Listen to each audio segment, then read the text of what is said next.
অবশ্যই জুলাই সনদ নিয়ে এবং তার যে বাস্তবায়নের রূপরেখা আসলো, প্রস্তাবনা আসলো, সেটা নিয়ে কথা বলবো। শুরু করতে চাই এভাবে যে আসলে যেটি দেখলাম যে জুলাই সনদ যেদিন স্বাক্ষর হলো, আমি ডাক্তার জাহিদুর রহমান আপনার কাছ থেকে শুরু করি যে যেদিন দেখলাম স্বাক্ষর হলো, সেদিন এনসিপি স্বাক্ষর করলো না এবং এনসিপির আহ্বায়ক নাহিদ ইসলামকে আমরা বলতে শুনলাম এটি প্রতারণা হচ্ছে। এখন যখন বাস্তবায়নের প্রস্তাব আসলো জাতীয় ঐক্যমত কমিশনের কাছ থেকে, তখন বিএনপির পক্ষ থেকে মির্জা ফখরুল ইসলাম আলমগীরকে আমরা বলতে শুনছি প্রতারণা হচ্ছে। এর আগেও আমরা দেখেছি এবং এবং দলটির পক্ষ থেকে এরকমটিও বলা হচ্ছে যে একটি দলের হয়ে কাজ করছে এই কমিশন বা সরকার। এর আগেও আমরা অপরপক্ষে এনসিপি বা জামাতকে বলতে শুনেছি একটি দলের পক্ষ হয়ে কাজ করছে। আসলে সরকার কোনো দিকে কি কখনো কখনো হেলে যাচ্ছে, বা কখনো এদিকে কখনো সেদিকে, কেন এমন দেখা যাচ্ছে ডাক্তার জাহিদুর রহমান? ধন্যবাদ। আমরা তো আসলে মন্তব্য করি, বা আমরা যদি বিশ্লেষণের জায়গা থেকে দেখি, আমরা কতগুলো এক্সপোজড বিহেভিয়ার দেখবো, কি কি ভাবে আচরণ করছে সরকারের আচরণ। সরকারের অন্তত ঐক্যমত্য কমিশনের ক্ষেত্রে সরকারের যে আচরণ, তাদের যে চিন্তার প্যাটার্ন, সেটার সাথে আমরা একটা বা একাধিক দলের মিল দেখতে পারি। আমি যদি একটা একদম হিস্ট্রি থেকে আসি, আমাদের মূল সংকটটা তো আসলে হয়েছে সংবিধান সংস্কার করা নিয়ে। বাকি কমিশনগুলো রিপোর্ট নিয়ে মেজর ডিসপিউট হয়নি। তো সংবিধান সংস্কারের, ইভেন টু বিগিন উইথ, সংবিধান সংস্কার কমিশন যে রিপোর্টটা দিয়েছে, ঘটনাচক্রে সেটা আমি নাম তুলে যদি বলি, এনসিপি সংবিধান সংস্কার নিয়ে যা যা বলেছে সেটাই সেখানে প্রতিভাত হয়েছে। আমি বলছি না যে এই সংস্কার প্রস্তাব রাষ্ট্রপতি স্বাক্ষর করবেন না, প্রধান উপদেষ্টা স্বাক্ষর করতে হবে। এখন আবার কোথায় গিয়ে স্বাক্ষর করতে হবে সেটাও তারা বলে দেওয়ার চেষ্টা করছেন। নাম্বার 2 হচ্ছে গণভোট, যেটা মেজর ক্রাইসিস তৈরি করতে যাচ্ছে। সেটা হলো এটা কোনো নোট অফ ডিসেন্ট থাকতে পারবে না। আর আরেকটা দাবি ছিল, সংস্কারের পরে সংবিধানের নাম হতে হবে সংবিধান বাংলাদেশ, মানে 2026, বাংলাদেশ সংবিধান 2026।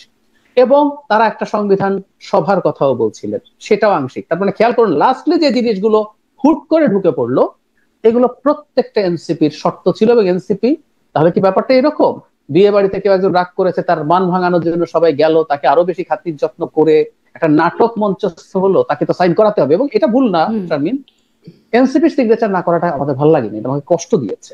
এনসিপির জনসমর্থন যাই হোক না কেন, এই দলটাতে আমাদের গণ অভ্যুত্থানের গুরুত্বপূর্ণ সমন্বয়করা আছেন, যাদেরকে আমরা দেখেছি, যাদেরকে সামনের সারিতে থাকতে দেখেছি, সেটা ভাল লাগেনি। এখন এটাকেই সম্ভবত বার্গেইন চিপ বানিয়ে, ঠিক আছে ওরা যেহেতু করছে না, ওদেরটা মেনে নিয়ে আসলাম, আমাদের সামনে এভাবে পোর্ট্রে করার চেষ্টা করা হচ্ছে। এবং এটার মাধ্যমে ডক্টর ইউনূস তার কথা থেকেও সিরিয়াসলি সরে আসলেন।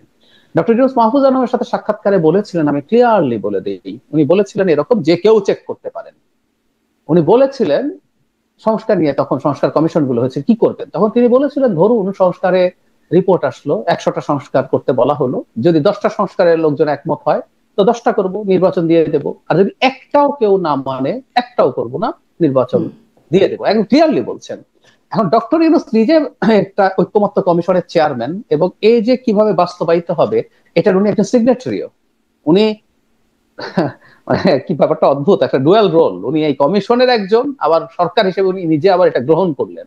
তো উনি সাবমিশনের আগে তিনি এগ্রি করেছেন, তো উনি বলছেন যে যে কয়টাতে সবাই একমত হবে সেটা করবে, সেই জায়গায় উনি কাজটা করছেন। কিন্তু আবার তাতে আপনি যদি সব একত্র করেন, যে লম্বা একটা হিস্ট্রি বললাম, আপনার মনেই হতে পারে যে এনসিপি সাথে জামাত এবং ইসলামী দলগুলো যা চাইছে সেভাবেই ঘটনাগুলো ঘটছে। জি, আপনি বলছিলেন একটা পাতানো খেলা, আমি এই জায়গাটা একটু মানে নিচ্ছি যে পাতানো খেলা, এটা নিয়ে আমি একটু অ্যাডভোকেট আবু হেনা রাজ্জাকের কাছ থেকে শুনতে যাবো আমার আগের প্রশ্নের সাথে মিলিয়ে, এবং তারপরে আসলে আপনার কাছ থেকে ডাক্তার জাহিদ পরে হয়তো শুনবো যে এই যদি অবস্থা হয় তাহলে সামনে বাস্তবায়ন নাকি আসলে সেটি শুধু পাঠ্যপুস্তকেই থাকবে আর জাদুঘরে থাকবে, কাজের জায়গায় ওই যে কাজীর গরু কেতাবে থাকে গোয়ালে থাকে না, এরকম বা এরকম কি যেন একটা বাগধারা আছে না, সেরকম হয়ে যাবে কিনা, আসবো সেদিকে। কিন্তু অ্যাডভোকেট আবু হেনা রাজ্জাক, আপনার কাছে যেটি বলছিলাম যে কখনো এদিকে হেলছে কখনো সেদিকে হেলছে, এরকম কেন মনে হচ্ছে?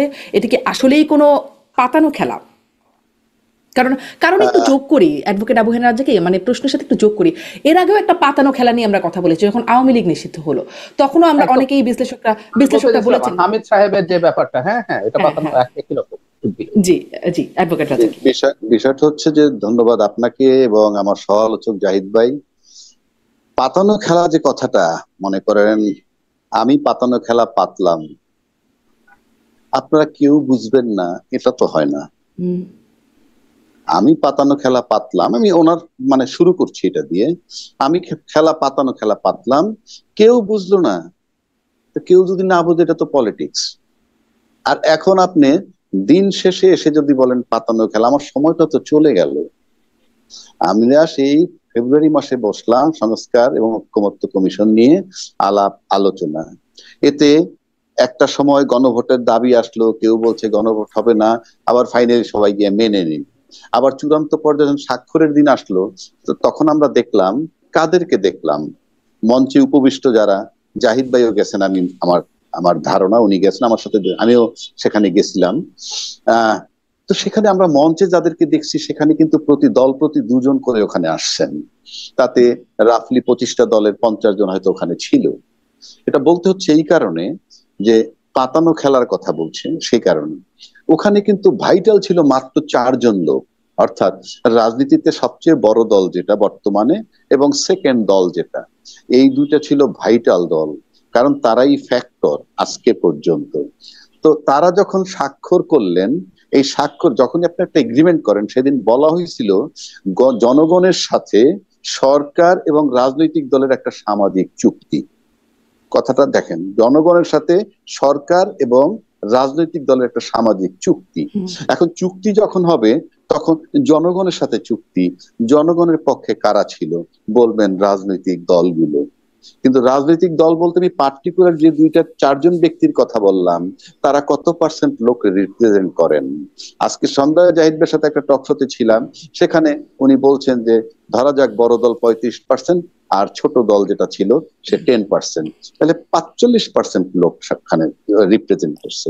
বাকি 55%-এর প্রতিনিধি কোথায়? নাম্বার 1। নাম্বার 2, এই 4 জনের স্বাক্ষরে কি 18-20 কোটি লোকের প্রতিনিধিত্ব হয়? আর অন্য যারা ছিলেন তাদের কথা বলছি, তারা কিন্তু কিছুই না, তাদের স্বাক্ষর দিলেও কিছু আসে যায় না, না দিলেও কিছু আসে যায় না। তারা স্বাক্ষর দিচ্ছেন কেন? শুধুমাত্র রাজনৈতিক বড় দল থেকে রাজনৈতিক অনুকম্পা পাওয়ার জন্য। কি? যদি একটা করে সিট ছেড়ে দেয়, এটাকে বলে রাজনৈতিক অনুকম্পা। কেননা তারা পিয়ার পদ্ধতি বলেন আর নন পিয়ার বলেন, কোন দল ওই 25টা ওই দলগুলার কথা বলছি, সারা বাংলাদেশ থেকে 20,000 ভোট পাবে না। সুতরাং তাদের স্বাক্ষর দেওয়া না দেওয়া ইকুয়াল। তার মানে ওখান থেকেই কিন্তু দেখেন যে একটা শুভঙ্করের ফাঁকি শুরু হইলো। বাংলাদেশে কিন্তু বড় বড় ব্যবসায়িক স্টেক হোল্ডার ছিল, এটা যেহেতু জনগণের সাথে চুক্তি, সেই ব্যবসায়ী স্টেক হোল্ডার থাকতে পারতো, যে এফবিসিসিআই, ডিসিসিআই, বিজেএমই। আবার মিডিয়া একটা বিরাট ফ্যাক্টর, মিডিয়ার প্রতিনিধিও সেখানে ছিল না। আমি এটা বলছি যেহেতু আমরা একটা সামাজিক চুক্তি করতে যাচ্ছি। এখন আসেন, ওখানে যারা স্বাক্ষর করেছিল তারা সবই তো ছিল জুলাই চেতনা বিরোধী শক্তির পক্ষে। স্বাক্ষর করতে গেল না এনসিপি, তাহলে কি ওই দিন তারা প্রমাণ করেছে যে তারা জুলাই চেতনা বিরোধীর পক্ষের শক্তি? Of course not. গোটা দেশ এটা খাবে না। কিন্তু গেল না কেন? পরদিন আমরা পত্রিকায় দেখলাম সৈয়দা রেজওয়ানা উনি বললেন এনসিপি স্বাক্ষর করে নেই এই কারণে যে তাদের মতামত হয়তো প্রতিফলিত হয়নি। তো যাদের মতামত প্রতিফলিত যদি না হয়, স্বাক্ষর করতে যাবে কেন? তার পাশাপাশি ছিল আইনি ভিত্তি চাচ্ছিল। কেননা ওই যে চুক্তিটা হইলো সামাজিক চুক্তি, সেটা বাস্তবায়ন করা, এনফোর্স করার কোন ক্লজ কিংবা কোনো গ্যারান্টর ওখানে কি ছিল? যে এটা বাস্তবায়ন না করলে কি হবে? আপনি একটা ফ্ল্যাট বেচবেন, আমি একটা ফ্ল্যাট কিনবো, আপনি দিবেন ফ্ল্যাট, আমি দিব টাকা, দ্যাট ইজ কল কনসিডারেশন। তো সেখানে জনগণের কনসিডারেশনটা কি ছিল? এটা যদি বাস্তবায়ন না হয়, এটা এনফোর্স করার কি উপায় ছিল? সুতরাং ওটা কোনো চুক্তি হয়নি। এই যে চুক্তি হয় নাই ওই মুহূর্তে, সেটাকে নিয়ে, এবং এই দেখেন এর পরে কিন্তু আবার জামাতের সাথে বসে প্রধান উপদেষ্টা, এনসিপির সাথে বসছে, ইভেন বিএনপির সাথেও বসছে। বসার তো কথা না, স্বাক্ষর তো হয়েই গেল। এনসিপি স্বাক্ষর করে নাই, করবে কি করবে সেটা তার পার্টটা থাকতো, কিন্তু তারপরও মিটিং হয়েছে। তার মানে কি?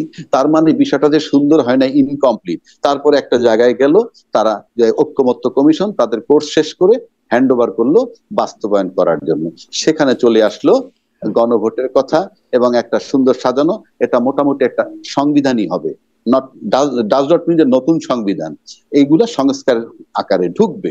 এখন আসছে সেখানে গণভোটের প্রশ্ন।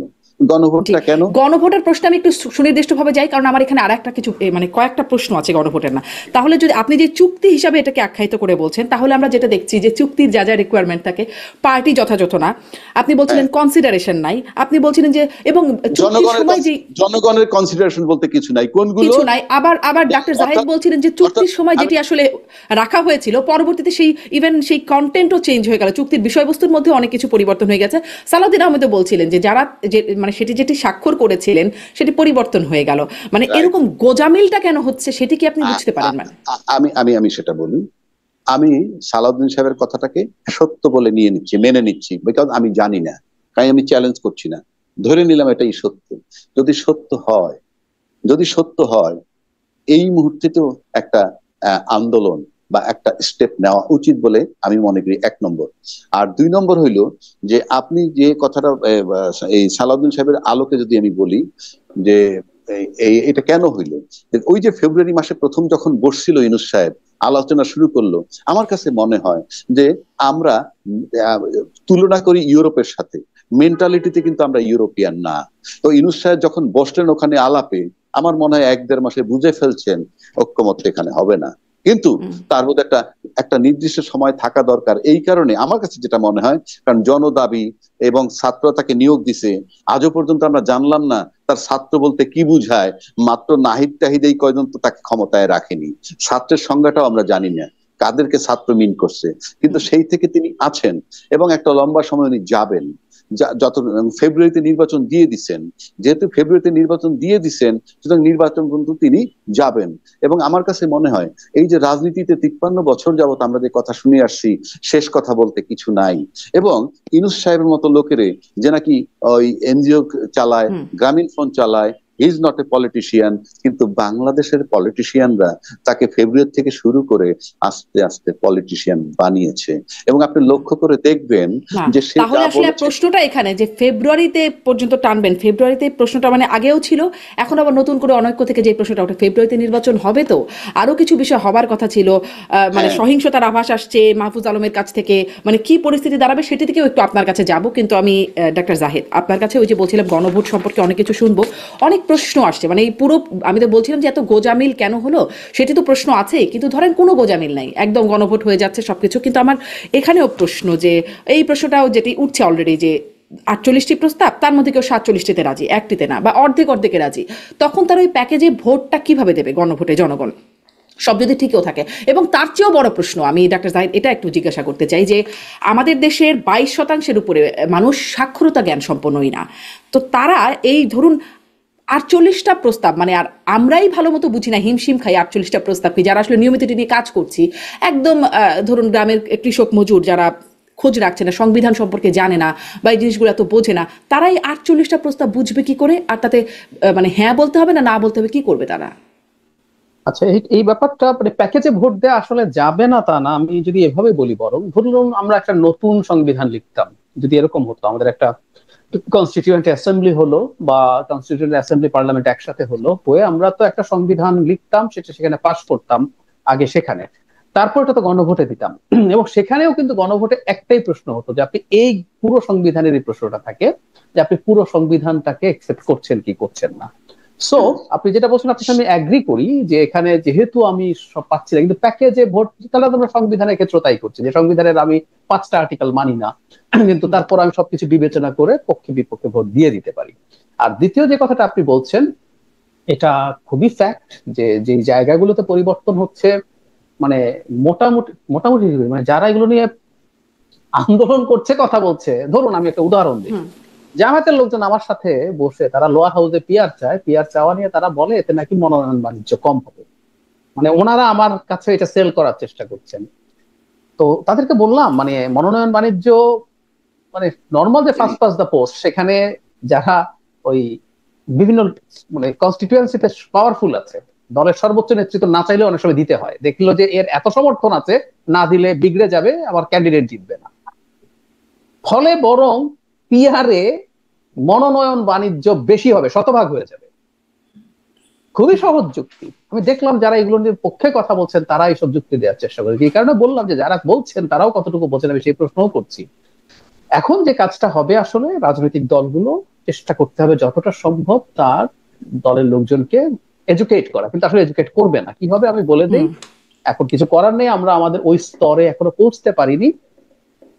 তবে আমি আপনাদেরকে একটু কৃতিত্ব দিতে চাই মিডিয়াকে, বাংলাদেশের যে পরিমাণ আলাপ সংস্কার নিয়ে হয়েছে, ঐক্যমত্য কমিশনের সব ডিবেট লাইভ করা হয়েছে, টক শোতে প্রতিনিয়ত পক্ষে বিপক্ষে ক্রস হচ্ছে, মাসের পর মাস এই কাজটা হয়েছে। আমি এটা মানে সত্যিই মনে করি যে অনেকগুলো জিনিস যদি এখন নাও হয়ে যায়, ভবিষ্যতে কিন্তু এগুলোর পথ তৈরি হয়েছে। সো এটা একটু এডুকেট করেছে, কিন্তু আদতে এই নির্বাচনে যদি শেষ পর্যন্ত গণভোটে যায়, প্রত্যেকে তার তার ভোটারদেরকে ক্যাম্পেইন করবে কোথায় ভোট দিতে হবে, এটা হাতে দিতে হবে নাকি নাতে দিতে হবে। এবং একটা বড় অংশের মানুষ নিশ্চিতভাবেই এগুলো না বুঝে গণভোটে যদি পার্টিসিপেটও করেন, এগুলো না বুঝে আসলে দেবেন। পরিস্থিতিটা এইরকমই আছে। এই যে হ্যাঁতে দিতে হবে না নাতে দিতে হবে সেটি এডুকেট করবেন বা প্রচারণা চালাবেন। আমি যে প্রশ্নটা করতাম, বুঝবেন কিনা, বুঝে বা না বুঝে দেবেন, কিন্তু সবাই মানে এই সুপারিশের মধ্যে যেটি বলা হচ্ছে বা প্রস্তাবনায় হ্যাঁ হলে তারপরে কিভাবে বাস্তবায়ন হবে, কিন্তু শুরু থেকেই যে একটা প্রশ্ন রয়ে যাচ্ছে না হলে কি হবে। কারণ ওই যে অ্যাডভোকেট আবু হেনা রাজ্জাকি বলছিলেন যে কত শতাংশ মানুষ আসলে আছে, এত শতাংশ মানুষ বাইরে রেখে কিভাবে এটি হচ্ছে, সেই তত শতাংশ মানুষ যদি এর বিপরীতে দেয়, আওয়ামী লীগ যদি একটা নেগেটিভ ক্যাম্পেইন করে, বিএনপির এটাতে খুব একটা সম্মতি নাই, এরকম তারা প্রতারণার শিকার হচ্ছে মানে না বলে তারা নোট অফ বলছে। ডিসেন্ট থাকলে তো বিএনপি সমর্থন নেই, মানে ওটা যদি হ্যাঁ, না তো থাকে তাহলে বিএনপি সম্মতি থাকবে না। তাহলে বিএনপির একটা বিপুল সংখ্যক ভোটার আছে, জাতীয় পার্টি সহ আরো খুচরা খুচরা কিছু ভোট আছে যারা আসলে এগুলোর বাইরে ছিল, তাহলে তো মনে হয় যেন নাই বেশি জয়যুক্ত হওয়ার সম্ভাবনা, মানে পাল্লাটা ভারী আছে হয়ে এবং হ্যাঁ আছে, এবং এই পরিস্থিতি তৈরি করা হচ্ছে, এই পরিস্থিতি তৈরি করা হচ্ছে। এটা নিয়ে রাজনীতি হবে। রাজনীতি কেন হবে বলি, ধরুন মানে এগুলো সার্বিক একটা জিনিস মাথায় রাখতে হবে, আমি খোলাখুলি বলে ফেলি, মানে রাজনৈতিক দলগুলো দেশের ভালো করতে চায়, সদিচ্ছা আছে সবার, কিন্তু প্রত্যেকে প্রত্যেকটা ইস্যুকে পলিটিক্যালি ব্যবহার করার চেষ্টা করবে। কি হবে, ধরুন বিএনপি যদি এই নোট অফ ডিসেন্ট ছাড়া যায় এবং বিএনপি যদি গণভোটে পার্টিসিপেট করার সিদ্ধান্ত নেয় এবং না ভোট দেওয়ার সিদ্ধান্ত নেয়, সব দল তার বিপক্ষে ক্যাম্পেইন চালাবে যে দেখো বিএনপি কিন্তু সংস্কার চায় না, এবং না মানে কিন্তু 84টার মধ্যে বিএনপি নোট অফ ডিসেন্ট আছে 9টায়, তার মানে বাকি 75টার বিএনপির পূর্ণ সমর্থন আছে। কিন্তু ক্যাম্পেইন হবে বিএনপি সংস্কার চায় না, বিএনপি হাসিনা হইতে চায়, বিএনপি হাসিনার মতো স্বৈরাচার হইতে চায় বলে সংস্কার চায় না। এই হচ্ছে এখানকার পলিটিক্স, এই পলিটিক্স। জি, এই জন্য আমি এই সংকটটার জায়গা আছে, এবং না জিতে যদি যায় তাহলে পুরো সংস্কার, এই যে এত দিন ধরে এত কিছু হলো সেটা নষ্ট হলো। তার সাথে একটু যোগ করি, টু বিগিন উইথ, যদি আপনি নোট অফ ডিসেন্ট নাই রাখেন, তাহলে আপনি এই আলাপ আলোচনা কেন করেছেন? আমি আমার এক্সপেরিয়েন্স বলি, আমি নির্বাচন ব্যবস্থা সংস্কার কমিশনের সদস্য ছিলাম। আমরা বসে বসে এগুলো লিখে দেই নাই, আমরা বহু স্টেক হোল্ডার, প্রত্যেকটা পলিটিক্যাল পার্টি তাদের সাজেশন দিয়েছে, civil society, women, challenged people, যারা নির্বাচন করেন, নির্বাচনী কর্মকর্তা, আইন শৃঙ্খলা রক্ষাকারী বাহিনী বিভাগে গেছে ওখানকার লোকজনের সাথে কথা বলতে, সাধারণ নাগরিকরা যে কেউ, আমাদের ইমেইলে, আমাদের ফেসবুক পেজে আমরা 80-90 হাজার মানুষের কমেন্ট পেয়েছি, এবং গুরুত্ব সিরিয়াস কমেন্ট, আমরা সব কম্পাইল করে আমরা কিন্তু পার্টিসিপেশন নিশ্চিত করেই নিয়েছি। তো ঐক্যমত্য কমিশন এরকম 6 কমিশন থেকে নিয়ে প্রস্তাব যেটা বানিয়েছে ওইটা গণভোটে দিয়ে দিলেই পারতো, ওনারা যদি মনে করেন শেষ পর্যন্ত নোট অফ ডিসেন্ট থাকবে না। আলোচনার উদ্দেশ্য তো ছিল এটা। বিএনপি যে কিছুটা আলোচনা করলো, বিএনপি তো তার মানতে চায় না এমন বেশ কয়েকটা জিনিস মেনেছে। বিএনপি অনেক কিছু মানে নাই, অনেক কিছু ইললজিক্যালও আমি মনে করি, কিন্তু অনেকগুলো তো সে মেনেছে যেটা তার ক্ষতি পর্যন্ত হয়। আমি একটা উদাহরণ দিই, ধরুন দুবার মানে 10 বছরের বেশি প্রাইম মিনিস্টার থাকতে পারবে না। আমরা কাগজে কলমে, আমি একটা হাইপোথেটিক্যাল সিচুয়েশন বলি, বিএনপি যদি এখন থেকে পরপর 2 টার্ম ক্ষমতায় থাকে, সম্ভাবনা আছে, এবার খুবই সম্ভাবনা, পরের বারও আসতে পারে যদিও চ্যালেঞ্জ হবে, যেন তারেক রহমানের বয়স হবে দ্বিতীয় টার্ম শেষে 70-71 এরকম বয়স হবে। বাংলাদেশের প্রেক্ষাপটে 70-71 আসলে, বা গ্লোবাল পার্সপেক্টিভে প্রাইম মিনিস্টার হওয়ার জন্য যথেষ্ট বয়স, খুব ইজিলি হতে পারেন, তার খুবই ফিট বয়স বলবো, যদি উনি শারীরিকভাবে ফিট থাকেন। তো সাফার করবে জনাব তারেক রহমান, এবং উনি এটা মেনে নিবেন। আমি বলছি এটা কমের বাইরে বিএনপি আরো আর্টিকেল 70 নিয়ে বিএনপি যেভাবে করতে চাইছিল সেভাবে হয় নাই। তারপরে তারা চেয়েছিল সবগুলো কমিশন তারা সরকারের কন্ট্রোল রাখবে, কিন্তু না, শেষে নির্বাচন কমিশন ছেড়ে দিল। আমাকে যদি সময় দেন আরো আছে, তো সেগুলো তো নিশ্চয়ই। তাহলে এটা তো একটা সেটা না, সেটা তো এটা মেনেছে এই কারণে যে আমার কিছু নোট অফ ডিসেন্ট আছে, এটাকেও আপনাকে গ্রহণ করতে হবে। যখন আপনি সেটা গ্রহণ করছেন না, তখন এই কারণে এটা আসলে একটা বড় প্রতারণা হচ্ছে, এবং এটাই সংকট তৈরি করছে। জি, ডাক্তার জাহিদ, আপনাকে ধন্যবাদ। আমি অ্যাডভোকেট রাজাকে আপনার কাছ থেকেও এই প্রসঙ্গটা, প্রতারণা হচ্ছে বলে আপনি মনে করছেন কি? মানে কি হলো আসলে? সালাউদ্দিন আহমেদ যে আগেও বলতেন যে খানাপিনা হচ্ছে, অনেক আলোচনার চেয়ে খানাপিনা বেশি হচ্ছে, এরকম বক্তব্য তার কাছ থেকে আমরা শুনতাম। তো খানাপিনা এতদিন করে, এত বিজ্ঞ মানুষজনকে এত বেতন ভাতা দিয়ে, এতটা সময় দিয়ে, এফোর্ট দিয়ে রাষ্ট্রীয়, তাতে যেটি যেই প্রস্তাবনা ছিল, যেই আলোচনা হলো, সেই আলোচনাগুলোকে বাদ দিয়ে এখন মানে সেই প্রস্তাবনাগুলোর উপরেই একটা ভোট হবার মানে সুপারিশ আসছে। তাহলে আসলেই কি হলো? আসলে যেটা হলো যে সেটা আমি আজকে আরো এক জায়গায় বলছি, জাহিদ ভাই ছিল, আসলে আমরা 5ই আগস্টে যেখানে ছিলাম ঠিক সেই জায়গাটা আবার ফেরত আসছি। অর্থাৎ আবার শুরু হচ্ছে যে মাঝখানে 14 মাস গেল, কি জন্য গেল আমরা জানি না, কি জন্য গেল আমরা জানি না। কিন্তু এখন আমরা এই একই বিতর্কে থাকলাম, এখন নির্বাচন কেমনে হবে, তখন গণভোট হবে কিনা, গণভোট হইলে কি হবে, এই যে আলোচনাগুলা শেষ হইল না কেন? কয়েকটা কথা বলি আমি, জাহিদ ভাই কাছে বিনয়ের সাথে কয়েকটা জবাব দেই। জাহিদ ভাই একটু আগে বলছেন যে পিআর সিস্টেমে গেলে মনোনয়ন বাণিজ্যটা অনেক বেশি হবে। মনোনয়ন বাণিজ্য হয়, এটা এডমিটেড। মনোনয়ন বাণিজ্যটা পিআর পদ্ধতিতে কম হবে। কেন হবে? পিআর পদ্ধতি হইলে জামাত পিআর পদ্ধতি চায়, সেটা বড় কথা নয়, হইলে কি হবে সেটা বলছি। পিআর পদ্ধতি হলে জামাত 30-40টা সিট পাবে। জামাত মনোনয়ন বাণিজ্য করবে কি করবে না আমরা জানি না। করলে করলে তার দলের থেকে যে 40 জন প্রথম দিকে যাইতে পারে তাদের কাছ থেকেই বাণিজ্য করবে, 300 সিটের থেকে বাণিজ্য করতে পারবে না। কেননা নির্বাচন কমিশনে আগে নাম দিতে হবে, আগে নাম দিলে প্রথম 40 জনের ভিতরে যারা থাকবে তাদের কাছে বাণিজ্য ভালো হবে। একইভাবে যদি আপনি বিএনপির দিকে আসেন, 150 সিট পাবে তারা। সুতরাং টপ 150-এ যাদের নাম থাকবে, ওই দল রাখবে, তাদের কাছ থেকে বাণিজ্য হবে। 220 নম্বর লোক যে থাকবে সে টাকা দিবে না। কেন দিবে না? সে জানে যে 150-এর বেশি আসন পাবে না, কাজেই বাণিজ্য এখানেও কম হবে। আর যদি পিআর পদ্ধতি না থাকে, সব সিট থেকেই বাণিজ্য হবে যদি করে। 1 নম্বর। 2 নম্বর হইলো যে বলা হচ্ছে যে গণভোট দিলে প্রচার করা হবে যে নোট অফ ডিসেন্ট দিছে, এবং নোট অফ ডিসেন্ট নিয়ে যদি সারা যদি যায় তাহলে হাসিনা হতে পারে বিএনপি, যেটা জাহিদ ভাই বলল। এখন এই যে প্রচারটা করবে মানুষে যদি করে যে বিএনপি হবে হাসিনা, এটা মানুষ খাবে কেন? বললেই খাবে যে হাসিনা, বিএনপি হাসিনার মতো হবে, এটা বললে খাবে কেন? এটা বললে যদি খায় তাহলে কি প্রশ্ন আসে একটা, আমি প্রশ্নটা রেখে গেলাম, খাবে কেন মানুষ? এটা তো মানুষের আস্থার ব্যাপার। 3 নম্বর আসেন, আপনিও আলাপ করলেন যে না জয়যুক্ত যদি হয়, এবং হওয়ার সম্ভাবনা আছে, যদি না জয়যুক্ত হয় তাহলে তো কোনো সমস্যাই নাই। গণভোটের রেজাল্ট যারা নোট অফ ডিসেন্ট দিয়েছেন তাদের পক্ষে চলে যায়, যদি না বোধক হয়। আর যদি হা বোধক হয় তাহলে কি হবে? হা বোধক হইলে এই যে মৌলিক গণভোট হওয়ার পর যে জুলাই সনদটা দাঁড়াবে, তার ভিত্তিতে নির্বাচন হতে হবে। 1। আর 2 নম্বর, হা হওয়ার সম্ভাবনা এই কারণে বেশি যে এই দেশের সাধারণ জনগণ, যাদেরকে আমরা বলি সংবিধান বোঝে না, গণভোট বোঝে না, পিআর বোঝে না, এই যে এত কিছু, কিন্তু এইটুক বুঝে যে কেন ঐক্যমত্যে আসতে পারলো না, কোন কোন দলের কি কি কারণে আসতে পারলো না, এইটুক বোঝে। এইটুক যখন বোঝে কি তখন বোঝে আসলে? আপনি কি মনে করেন যে কি বোঝে জনগণ? কেন ঐক্যমত্যে আসতে পারছে না বলে এখন ধারণা না না করছে না জনগণ? না না, আমি ওটা বলছি না। এই যে ঐক্যমত্যে আসতে পারেনি সেটা বুঝছে জনগণ। এই যে ঐক্যমত্যে কিন্তু কোন আসতে কোন পারে নাই, দলের কারণে আসতে পারছে না এটা তো কিভাবে বুঝতে না না, পারছে? আমার দরকার নাই তো সেটা, কিন্তু জনগণের কাছে বার্তাটা গেছে যেখানে ঐক্যমত্যে আসতে পারে নাই। তো ঐক্যমত্যে যখন আসতে পারে নাই, তার মানে কি?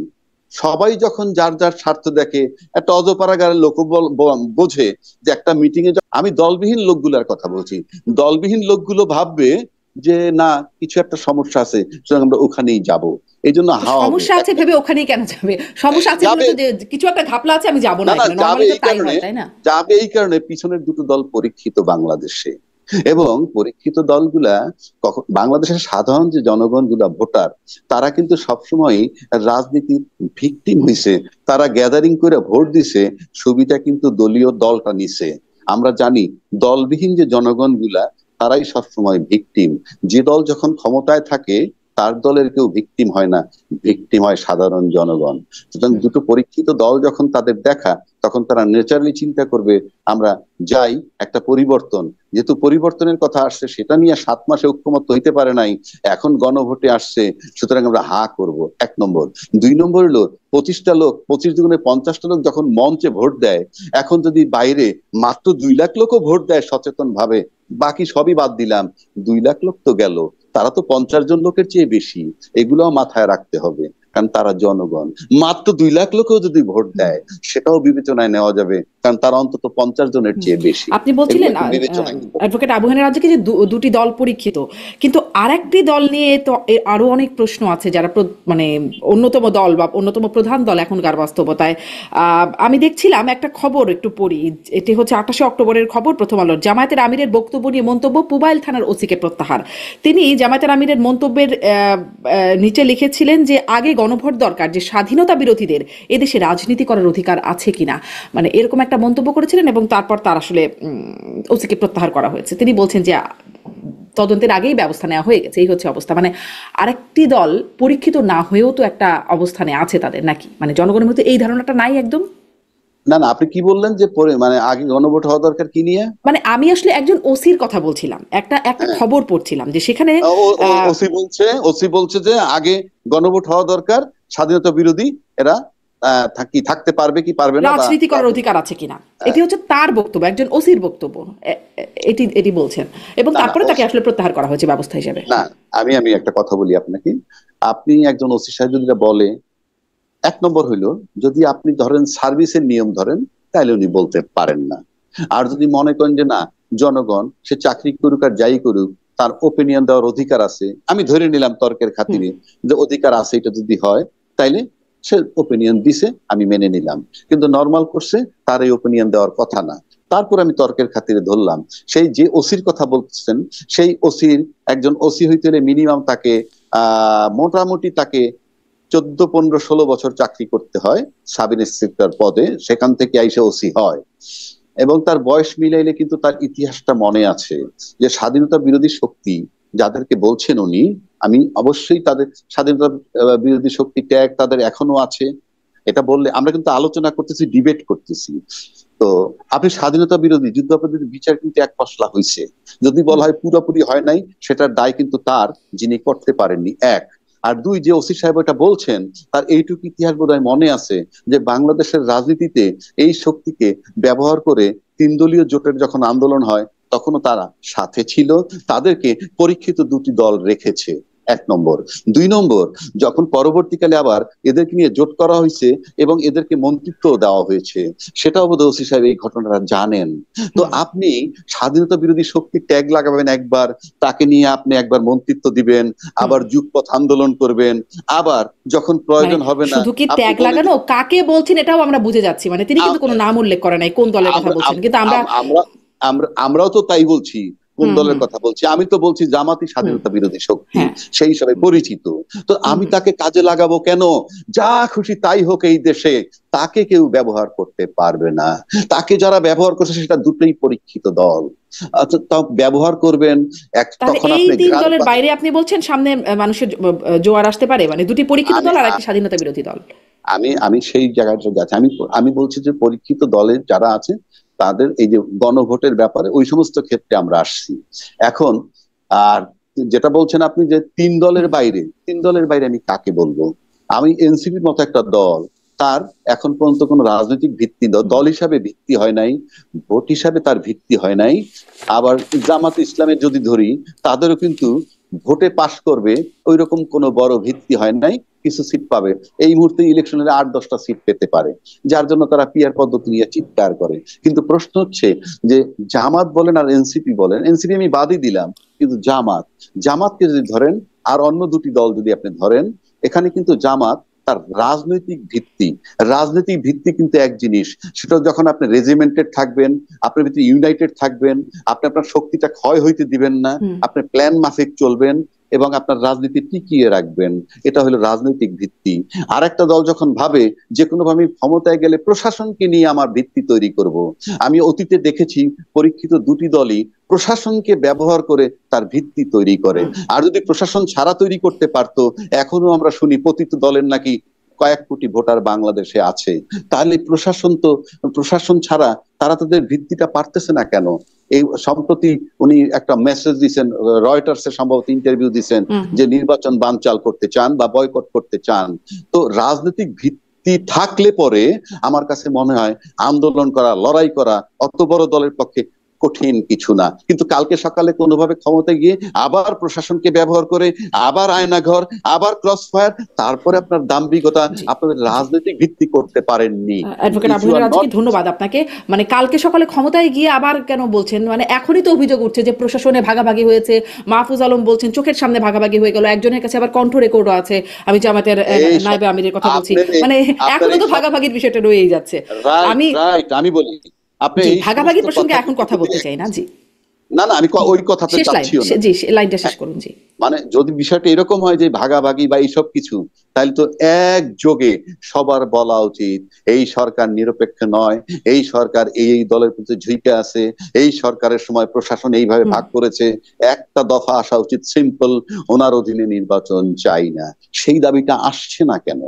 তাহলে কি মানে এটা এরকম যদি হয়েই আমি যায় আমি শেষ না পর্যন্ত? না, আমি আপনাদের কথার পরিপ্রেক্ষিতে জবাবটা দিচ্ছি। হুম সরকার নিরপেক্ষ না, সরকার কোন কোন দলের দিকে ঝুঁকে যাচ্ছে, সরকার গণভোটের জন্য প্রতারণা করতেছে গণভোটের নামে।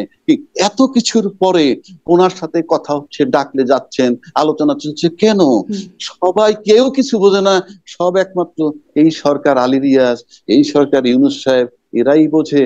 এদের কথাই চলতে হচ্ছে কেন?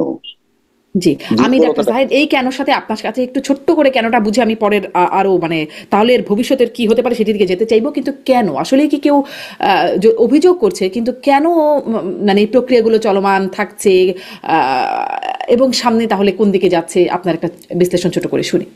আমি শুনবো তার আগে একটা জিনিস একটু বলি। ওই যে মনোনয়নের বাণিজ্য নিয়ে রাজ্জাকি ভাই যেটা বললেন, মানে অ্যাপারেন্টলি যৌক্তিক যে যে দল 150টা পাবে 150টাই বিক্রি হবে, বাকিগুলো বিক্রি হবে না। ব্যাপারগুলো এতটা সিম্পল না। একটা উদাহরণ দিই। ধরুন স্বাভাবিক নির্বাচন হচ্ছে, বিএনপি আওয়ামী লীগ আছে, বগুড়াতে আওয়ামী লীগ জেতে না, হুম নোয়াখালীতে জেতে না, ধরুন আবার গোপালগঞ্জে বিএনপি জেতে না। এখন হুম গোপালগঞ্জে কি বিএনপি ইলেকশন করতে কেউ চায় না? কেউ কি, যদি এর জন্য মনোনয়ন বাণিজ্য হয়, টাকা দিতে প্রস্তুত না? টাকা দিতে প্রস্তুত। ওখানে কোটি কোটি টাকা খরচ করবেন। আবার আওয়ামী লীগের হুম প্রার্থীও নোয়াখালী, বৃহত্তর নোয়াখালীতে গিয়ে একেবারে নিশ্চিত সিটে তারপরও মনোনয়ন চাইবেন, সেটার জন্য টাকা দিতে প্রস্তুত থাকবেন এবং সেটার জন্য কোটি কোটি টাকা খরচ করবেন, করেন। হুম তো জিতবো না বলে, সুতরাং আমি 150-এর পেতে পারে, এর বাইরে থাকবো বলে টাকা দেবো না, ভুল। বরং আরো বেশি টাকা দেবেন। কেন জানেন?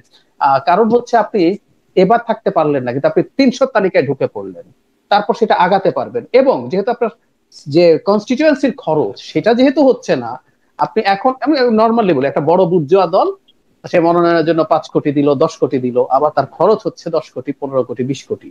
এখন সে যেহেতু ওখানে খরচ নাই, এখন কনস্টিটিউয়েন্সিতে তাকে ব্যক্তিগতভাবে ইলেকশন করতে হচ্ছে না, দল টোটাল ওখান থেকে কিছু খরচ করে করবে ক্যাম্পেইন, তাতে সে বিরাট আরো টাকা মনোনয়নের জন্য দিতে পারে, কারণ তার ওখানে আর খরচটা লাগছে না। আচ্ছা, আমি ওই নবীন নিয়ে প্রশাসনের ব্যাপারটা যদি বলি, আসলে সরকারগুলোর সমস্যা কোথায়? সরকারগুলো এই প্রবলেম ফেস করবে। 1-11-তে এই প্রবলেম গুলো ওভাবে ছিল না। কেন বলি? হুম 1-11 আদতে একটা মিলিটারি সরকার ছিল এবং মিলিটারি অ্যাক্টিভলি সবকিছু কন্ট্রোল করেছে। একটা সিভিলিয়ান ফেস ছিল। ফলে ওই সব সরকারের নিজস্ব একটা ভিত্তি ছিল, নিজস্ব ভিত্তি ছিল যে মিলিটারি এটার পাওয়ার, মিলিটারি যথেষ্ট টাফ একটা পাওয়ার। তারা বেসামরিক ম্যানেজমেন্ট শেষ মতো ঠিক মতো করতে পারে নাই, কিন্তু এটা তো তাদের এই পাওয়ার আছেই।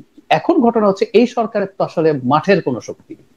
এই সরকার ধারণা করেছিল, বা ডক্টর ইউনূস সম্ভবত, আমি ধারণা করি, দেশে ছিলেন না মুভমেন্টের সময়। শুধু সেটা না, ডক্টর ইউনূসকে শেখ হাসিনা ঝামেলা না করলে ডক্টর ইউনূস বাংলাদেশে ঠিক কি হচ্ছে, কিভাবে হচ্ছে, কেমন হচ্ছে, এটা ওনার ব্যস্ততার কারণে ওনার এইসব মনোযোগ আসলে ছিল না। ফলে এই মুভমেন্ট যে স্টুডেন্টরা করে নাই, মানে উনি মনে করছেন স্টুডেন্টরাই একমাত্র, এবং এটা নেতৃত্ব মনে করেছেন। আমি আজ পর্যন্ত কোনোদিন ছাত্রদের নেতৃত্বে কথাটা ব্যবহার করিনি কনসিয়াসলি। তারা এটা সামনের সারিতে ছিলেন, তাদেরকেই আমরা দেখেছি। তো ডক্টর ইউনূস মনে করেছিলেন যে স্টুডেন্টরাই সবকিছু, তারাই ওনাকে অ্যাপয়েন্ট করেছে, মাঠের শক্তিটা হবে স্টুডেন্টরা। তো ডক্টর ইউনূস একটা পর্যায়ে বুঝতেও পারলেন আসলে শক্তি নাই। এখন মাঠের শক্তি কাদের আছে? মাঠের শক্তি বিএনপির আছে, মাঠের শক্তি জামাতের আছে। শুধু মাঠের শক্তি না, প্রশাসনের মধ্যেও বিএনপি এবং জামাতেরই, কারণ এনসিপির লোকজন এখনো ওই পর্যায়ে আসে নাই, ওই বয়সে যান নাই যে তারা এই সব জায়গাগুলোতে যাবেন। তো ফলে এনসিপির প্রভাব কি হচ্ছে? একটা সময় ছিল, খুব ছিল, এখন কমছে আস্তে আস্তে। সেটা হলো যখন গণ অভ্যুত্থান হয়ে গেল, তখন আমরা অনেক গুরুত্ব দিচ্ছিলাম এবং প্রধান উপদেষ্টা বলে ফেলেছিলেন যে স্টুডেন্টরাই তার এমপ্লয়ার, মানে যারা প্রধান উপদেষ্টাকে এমপ্লয় করে তাদের সাথে তখন অনেকেই খাতির রাখার চেষ্টা করেছেন। তো সবার প্রভাব হয়েছে। এই কারণে যেহেতু ডক্টর ইউনূসের নিজস্ব কোনো শক্তি নাই, প্রশাসন এখন নানান জনের সাথে অ্যালাইন্ড হওয়ার চেষ্টা করছে। এটাই হলো প্রধান কারণ। এমনি ঠেকাতে চাইলেও ঠেকাতে পারছেন না এই কারণে। আর সবচেয়ে বড় কথা, এক সময় রাজনৈতিক দলগুলো যে ধরনের শর্তহীন সমর্থন ছিল শুরুর দিকে ডক্টর ইউনূসের প্রতি, সেটা যেহেতু এখন আর নেই, এই কারণে সব জায়গায় এই বিভেদটা প্রকট হয়ে উঠছে। জি, একটু একটা মাঝখান থেকে একটা ছোট্ট প্রশ্ন করি। মানে মাহফুজ আলম যখন এই ধরনের কথা বলছেন যে প্রশাসনের চোখের সামনে ভাগাভাগি হয়ে যাচ্ছে, তারপরে তার সম্প্রতি আরো বেশ কিছু বক্তব্য যেগুলোর কারণেই কিনা জানি না তিনি চাপে পড়েছেন বলেও একটা বিশ্লেষণ আছে। অনেকে মানে কমেন্টস বক্সে লিখেন যে তিনি কি এখন ওই যে একটা অ্যাড ছিল না যে ফ্রুটিকা খেলে সব সত্যি বলা শুরু করে দেয়, অনেকে লিখছেন, আমি দেখছিলাম যে অনেকেই আসলে মানে একাধিক ব্যক্তি যেহেতু লিখেছে তাই মেনশন করছি যে ফ্রুটিকা খেয়ে তিনি এখন সত্য বলা শুরু করেছেন। এই যে বিষয়গুলো, তিনি কেন এরকম অবস্থায় আছেন বা তিনি কি চাপে আছেন তার অবস্থানের কারণে? এটা একটু ছোট্ট করে, কারণ এটাই অবশ্য আলোচনার বিষয়বস্তু না, তাও শুনতে চাই। আচ্ছা, এখানে একটা ইন্টারেস্টিং ব্যাপার তার আগে বলি। মানে মাহফুজ আলম যখন এই বক্তব্যগুলো দেন তার আগে তার মাফ চাওয়া উচিত একদম প্রকাশ্যে। ওনারা সরকারে আছেন, সরকারে থেকে ওনারা কি করেছেন আমরা যদি বলি, মানে তারা যখন ক্ষমতায় এসছেন বাংলাদেশের ইতিহাসে এই পরিমাণ সমর্থনের কোনো মানে কোনো সরকার এবং ভবিষ্যতে হবে না। মানে আওয়ামী লীগ এবং তার দোসর, এটা যদি 20% আমি ধরি, এটা বাদ দিলে 80% মানুষ কমপক্ষে ডক্টর ইউনূসকে সমর্থন করেছিল। একটা জিনিস একটু জানিয়ে রাখি, 70-এর নির্বাচনে বলা হচ্ছিল যখন কলা গাছকে নৌকায় দাঁড় করিয়ে দিলে কলা গাছ জিততো, শেখ মুজিব তো ওই সময় কাল্টে পরিণত হয়েছিলেন, কোনো সন্দেহ নাই। সেখানেও নৌকা পূর্ব পাকিস্তানে 74% ভোট পেয়েছিল, 26% ভোট কিন্তু নৌকা পায়নি। সব সিট পেয়েছে কিন্তু 24% মানুষ পপুলার ভোটে তাকে ভোট দেয়নি। সো 80% কমপক্ষে সমর্থন নিয়েছিল। তো আপনারা কি ঘোড়ার ডিম করেছেন? আমরা তো এই প্রশ্নটা আমরা জানতে চাই। আপনাকে মাফ চাইতে হবে এটার জন্য। আপনার সামনে নিয়ে যায়, আপনি বসে বসে দেখেন, কেন দেখেন এটা জানান আমাদেরকে একটু, আমরা জানতে চাই। দ্বিতীয় এখানে কথা একটা কারণ কি এরকম ডাক্তার জাহিদ, আমি একটা শুধুমাত্র যুক্তির আলোচনার স্বার্থে বলি যে ধরুন আওয়ামী লীগ বলি বা বিএনপি যখন সরকার করেছে, তাদের একটা দলীয় কাঠামো আছে, চেইন অফ কমান্ড আছে, সরকার গঠন করা নিজেদের মধ্যে কোঅর্ডিনেশন আছে। এই সরকার যখন গঠন হয় তখন তো আসলে মাহফুজ আলমকে ওই উপদেষ্টার সাথে কোনো খাতির নেই, আর এক উপদেষ্টার সাথে আর এক উপদেষ্টার খাতির নেই, প্রধান উপদেষ্টার সাথে খুব যে তাদের লিঙ্ক করে কাজ করার অভিজ্ঞতা কিছুই নাই। তো এরকম তো মানে হচ্ছে, নিজে ব্যবস্থা নিয়ে ফেলতে পারবেন। এগুলো কারণ হতে পারে, কিন্তু আমি তো শুনবো না, এগুলো শুনবো না। কারণ হচ্ছে আমি একটা উপদেষ্টা পরিষদ পুষি, আমি পুষি শব্দটা বলি। সুবিধা দিয়ে সরকার পুরোটা আছে, ওরা কেউ চ্যারিটি করছেন না এখানে। আমি তাদের কারো ওয়াইড স্প্রেড অভিযোগ নেই, কারো বিরাট ধনী হয়ে যাওয়ার অভিযোগ আছে, আমি সেগুলো নাই তুললাম। কিন্তু আমরা উপদেষ্টা পরিষদ পুষি টাকা দিয়ে, ওনাদের পারফর্ম করতে। উনি কেন পারেন নাই শুনতে চাই না, তারপরে সেগুলো ব্যাখ্যা করা দরকার ছিল, নাহলে এগুলো জানানো দরকার ছিল, স্টেপস নেওয়া দরকার ছিল, মেজার্স নেওয়া দরকার ছিল, আপনাকে নিতে হবে। তো এইটা আমি শুনতে প্রস্তুত না তার জায়গা থেকে। আচ্ছা, এখন উনি কেন বলছেন উনি প্রতিটা খেয়েছেন বলা হচ্ছে, কেউ বলছেন এটার একটা কারণ এরকম। মাহফুজ আলম, আমি আবারও বলছি, এটা নিয়ে কথাবার্তা আছে এবং সাম্প্রতিক সময়ে সম্ভবত আমি ভুল না করলে খুবই নাম করা একজন প্রতিষ্ঠিত একজন সম্পাদকও এই কথা একটা ইন্টারভিউতে বলেছেন একটা শোতে। মাহফুজ আলম জামাতের বিরুদ্ধে খুব স্ট্রংলি অবস্থান নিয়েছিলেন। তিনি 71-এ গেছেন, তাদেরকে ভোট না দেয় এবং এনসিপি কে নাম উল্লেখ না করে বলেছিলেন যে এইরকম দোকানের আর দরকার নাই, এরকম দোকান আরো খুলেছে, তাদের কি রাজনীতি করা উচিত, এসব কথাবার্তা। এবং আমরা জানি ইনফর্মালি তিনি এনসিপির সাথে যথেষ্ট তার বুদ্ধিবৃত্তিক ভাবে জড়িত, তাদের পলিসির সাথে জড়িত। জামাত সম্ভবত তীব্র চাপ তৈরি করেছে সরকারের উপরে মাহফুজ আলম কেন, মানে ছাত্র দুই উপদেষ্টাকে আমরা প্রথম আলোতে একটা রিপোর্ট দেখেছি, সেপ্টেম্বরে সরে যেতে বলা হয়েছিল, কিন্তু জানা যায় যে মাহফুজ আলমের উপর চাপটা অনেক বেশি ছিল জামায়াতের দিক থেকে, সেই জন্য তিনি যথেষ্টই কোণঠাসা। সেই কোণঠাসার মধ্যে আসছিল কথায় একটা বিষয় দেখছিলাম, আমি জিজ্ঞাসা করব শেষের দিকে, যে জিজ্ঞাসা করবো আসলে আপনারা ভবিষ্যৎটা কি দেখেন। শুরু থেকেই বলছি এটি নিয়ে কথা বলবো, কিন্তু সালাউদ্দিন আহমেদ যেমন এই প্রস্তাবনার কিছু অংশকে তিনি বলেন হাস্যকর, তার প্রেক্ষিতে নাসিরউদ্দিন পাটোয়ারিকে আমরা বলতে শুনলাম, তাকে ইঙ্গিত করে তিনি বলছেন যে খুব হাসি পেলে আমাদের কাছে আসবেন, আমরা হাসি বন্ধ করে কান্না ছুটিয়ে দেবো। মানে এই দলগুলোর এই বক্তব্যগুলোকে কেমন ভাবে আপনারা মানে দেখছেন? এরকম একটা রাজ্জাকি ভাইয়ের কাছে যেতে হবে, ফি দিতে হবে, শুনতে হবে, ঠিক আছে, না আমি কিন্তু খুব আন্তরিক ভাবে বলছি, উচিত ছিল ওই জায়গাটায় যাওয়া, আমি মনে করি। যাই হোক, সেটা তেন যান নাই বা যেতে পারেননি। সংবিধান বলতেছে 25 বছর বয়স হলে সে এমপি হতে পারবে, সুতরাং তাদেরকে বাচ্চা বা তাচ্ছিল্য করার কিছু নাই। যদি বলি যে তাদের কথার ভিতরে ঔদ্ধত্য, সেটা গ্রহণযোগ্য নয়। ঔদ্ধত্য শুধু কথার ভিতরে না, টকশোতেই সহ যখন কেউ বলে ওকে লাথি মেরে বের করে দেয়া দরকার, এটাও সুন্দর নয়। আবার কেউ যখন বলে এভাবে তাদেরকে ভাসিয়ে দেওয়া যায়, সেটাও গ্রহণযোগ্য নয়। 70 বছর বয়সের লোকের সমস্ত অপরাধ মাপ, আর 25 ঊর্ধ্ব যে এমপি হলে মন্ত্রী হতে পারে তাকে। আমি কিন্তু ফর গডস সেক আমি কারো পক্ষপাতিত্ব করছি না, আমি ডিবেট করছি। একটু আগে জাহিদ ভাই বললেন ভাসিয়ে দেওয়ার যে জন্য তার ব্যবস্থা, তাকে দল থেকে ব্যবস্থা নেওয়া হয়েছে, তাকে শোকজও করা হয়েছিল। হ্যাঁ, সেটা হোক, সেটা আমি আমি তা বলছি না। আপনি ব্যবস্থা নেন, ঘটনা ঘটার পর যে হত্যা বহু হচ্ছে তারপর কিন্তু বিচার হয়, কিন্তু যে হত্যা হয়ে গেল সে ফেরত আসে না, এটা মাথায় রাখতে হবে। একটা চুরি করলে হাত কাটে দেয়, কিন্তু রাষ্ট্রের ভাবা উচিত চুরি বা করবে কেন, হাতই বা কাটবো কেন, এইভাবে ভাবা উচিত। জাহিদ ভাই একটা কথা বললেন, 111 একটা সরকারের কথা তুলনা করলেন, তার অনেক যোগ্য ছিল ইত্যাদি ইত্যাদি। আমি যদি ব্যক্তি ফখরুদ্দিন আর ব্যক্তি একটু একটু কারেক্ট করে, যোগ্য ছিল বলিনি, আমি বলেছি তার একটা মাঠের শক্তি ছিল সেনাবাহিনী, যেহেতু সেনাবাহিনী আমি active ছিল। আমি আমি এই আমি আমি সরকারের কোনো সেই মাঠের শক্তি নেই। আমি সেই জায়গাটায় আসতেছি, সেই জায়গাটাই আসতেছি। ওই সরকারের পাশেও, ফখরুদ্দিন সরকারের পাশেও কিন্তু একজন সেনাপ্রধান ছিলেন, তখন মাটি থরথর করে কাঁপতো। ইউনূস সাহেবের পাশেও কিন্তু ফুল ম্যাজিস্ট্রেসি পাওয়ার নিয়ে একজন সেনাপ্রধান আছেন, মাটি কিন্তু কাঁপছে না। এই যে কাঁপছে না, তখন কাঁপতো, এর এর যে এইটা কেন কাঁপতো তখন আর কেন এখন কাঁপছে না, এর দায় নিশ্চয়ই ফখরুদ্দিন বা ইউনূস সাহেবের না, number one. Number two, Yunus সাহেবের মাঠেরও শক্তি নাই, ইউনূস সাহেবের রাজনৈতিক শক্তি নাই, ইউনূস সাহেবের গ্রহণযোগ্যতা নাই, কিন্তু সে দীর্ঘ 14 মাস যাবৎ আছে, 1 নম্বর। 2 নম্বর, 80% লোকের সমর্থন নিয়ে উনি ছিলেন, এখন সেই সমর্থন নাই। আমি নিশ্চিত করে বলতে পারি যদি সেই সমর্থন না থাকে, সেটা দলীয় জনগণের সমর্থন হয়তো নাই। এবং দলীয় বলতে সব দলের বলা যাবে না, এই কারণে যে জাহিদ ভাই একটু আগে বলছেন কখনো জামাতের দিকে হেলে, কখনো এনসিপির দিকে হেলে। তার মানে কি, ইউনূস সাহেবের সাথে সমর্থনে আছে কারা? জামাতও আছে, এনসিপিও আছে, আর সাধারণ জনগণ যারা দলবিহীন তারাও আছে। সুতরাং আমার কাছে মনে হয় ভিত্তিটা সেটা, তা না হলে আমার কাছে বিবেচনায় মনে হয়, আমি এতদিন পর্যন্ত যা শুনেছি তাতে এই সরকার শুধুই ক্ষতি করেছে। এই সরকার এমন একটা জায়গায় এসে সরকার দায়িত্ব নিচ্ছে, আমাদের দেশের কোন সরকার কি এইরকম পরিস্থিতির পর দায়িত্ব নিছিল অতীতে? নিশ্চয়ই না, সেটা আমরা কখনো বিবেচনায় নেই না, নাম্বার ওয়ান। নাম্বার টু, 14 মাস ধরে যে আলোচনাটা করা হইতেছে আমাদের দেশে শুধুই সরকারের দোষ, শুধুই সরকারের দোষ, আমি একমত, আমি দ্বিমত করছি না। ইউনূস সাহেবের কাছ থেকে কিন্তু বাংলাদেশের লোক বাড়তি আর কিছু পাবে না। কেন পাবে না সেটা বলছি। আমি যদি একটা মহিলাকে বা একটা মেয়েকে নায়িকা হিসেবে চিহ্নিত করি যে আমি পরিচালক, তাকে দিয়ে আমি অভিনয় করাবো, এভরিডে অভিনয় চলতেছে, 2 মাস 3 মাস 4 মাস শুটিং করাচ্ছি, আর বারবার বলছি হচ্ছে না হচ্ছে না, তাহলে একটা পর্যায়ে ফুল স্টপ দেওয়া উচিত সেই মেয়েটার ব্যাপারে, যে এর কাছ থেকে এর বেশি আর পাওয়া যাবে না। হয় তাকে দিয়ে আমি ছবিটা করাবো, নয়তো তাকে আমি বিদায় দিব। বিষয়টা এইরকম।